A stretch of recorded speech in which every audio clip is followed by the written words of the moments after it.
How's it going? My name is Jon Armstrong. I'm a professional jazz saxophonist and I'm an Antigua Winds artist. The Pro 1 tenor is my main horn. I'm going to talk about tone today, but specifically I'm going to show you a cool way to use frequency spectrum analysis technology in order to hone your sound as a jazz player. You see, jazz saxophonists have to be masters of all kinds of different types of tone depending on the situation. Sometimes we need a big, bright sound that's going to cut through the band.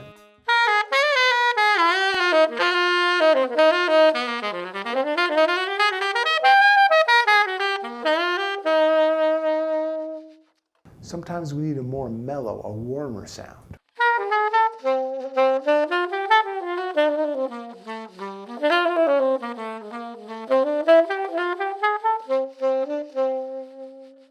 And of course, sometimes we need a big, fat, buttery subtone for a ballad.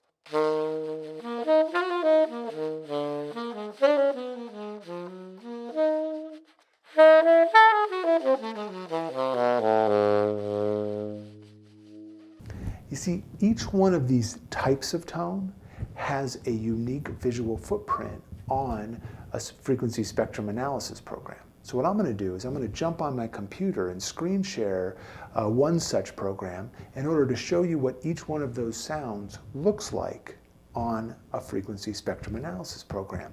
And once you get visual data, that's going to help really develop your ears and help you develop your tone. All right? Hope you learned something today. I'll see you on the computer. Okay, I'm on this program called Reaper. Reaper is an audio recording and editing software, also known as a DAW, a digital audio workstation. The reason I like this for the demonstration I'm giving is that I was able to record myself playing a low F into the DAW with a bright tone, a mellow tone, and a subtone. And then I can put this nice frequency analyzer right into the track. And this one's a free one you can download called Blue Cat's Frequency Analyst. And then we can look at each one of these tones and check out the shape. If you've never read a frequency analyzer before, it's super simple. The x-axis is hertz, so from left to right it's low to high pitches, and the y-axis is decibels, so from bottom to top is volume. Okay, so let's check out the shape of the bright tone. So maybe you notice that instead of a nice smooth shape, it's actually a bunch of jagged mountain peaks. Let's check out the mellow sound. The mountain peaks are still there, however they're much softer, they're lower on the graph. Now let's look at the subtone. Lower still, right? So let's talk about what's going on there. We're going to go back to the bright sound. I'm going to take a little picture of the frequency analyzer. All right, so look at this shape. You have this first peak, which is the fundamental pitch of your sound, and that checks out. I'm playing a low concert E flat, which is about 156 hertz, right? Now, each subsequent mountain peak is an overtone within the sound. And I'm sure you've heard of overtones, but essentially what you're talking about is every time you play a note, that fundamental pitch contains a whole ecosystem of overtones, of partials that are inherent in the sound. And that's what gives the sound its color, its shape.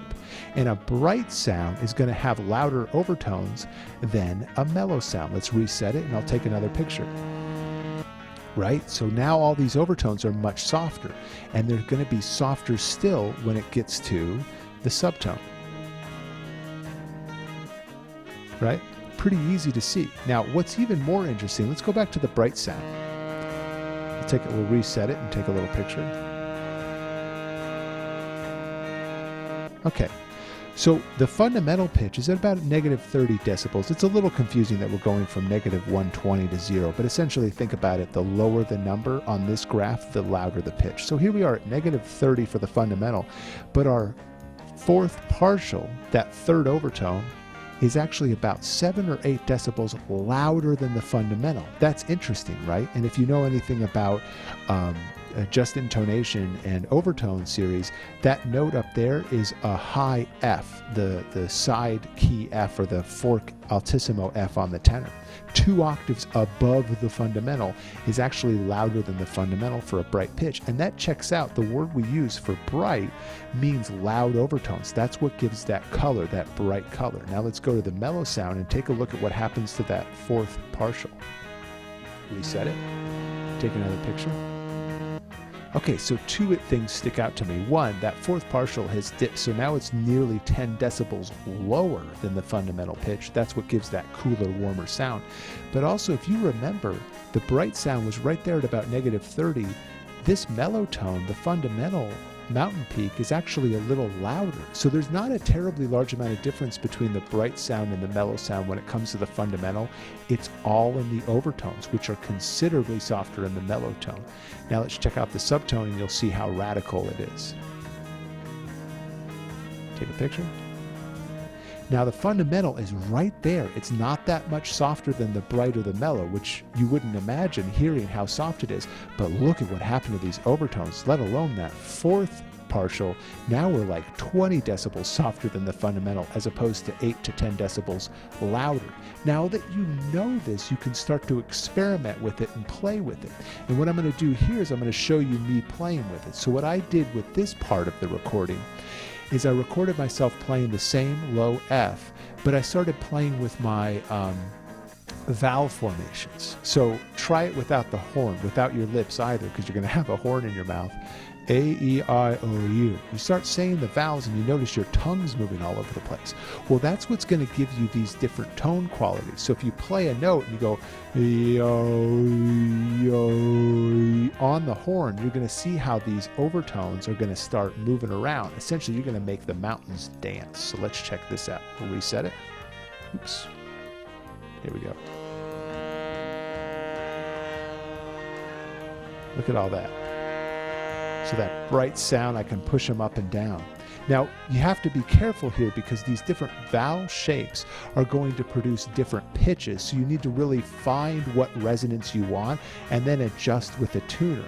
And when you use frequency spectrum analysis technology, in addition to your ear, in addition to like recording yourself and really listening to the differences, and then you put this on and you play around, this is how you can develop a practice routine that's going to help you hone your sound, really develop each one of these kinds of qualities of sounds, because you know the visual fingerprint of each one of them.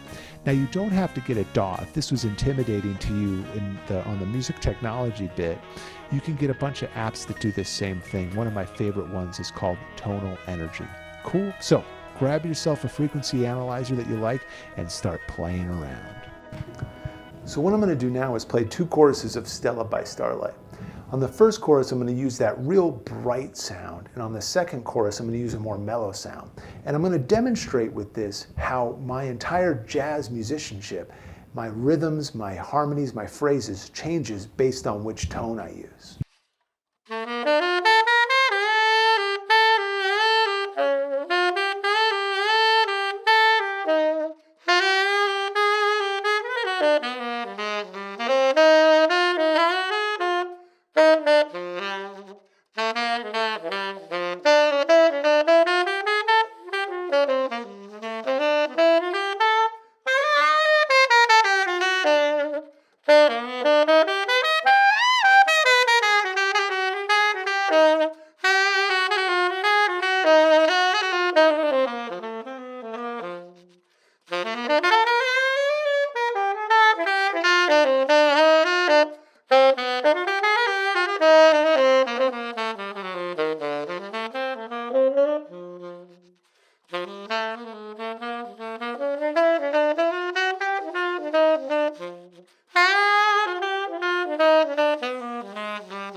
Well, I hope you learned something today with the video. If you want to check out more of my music, you can go to my website at jonarmstrongmusic.com.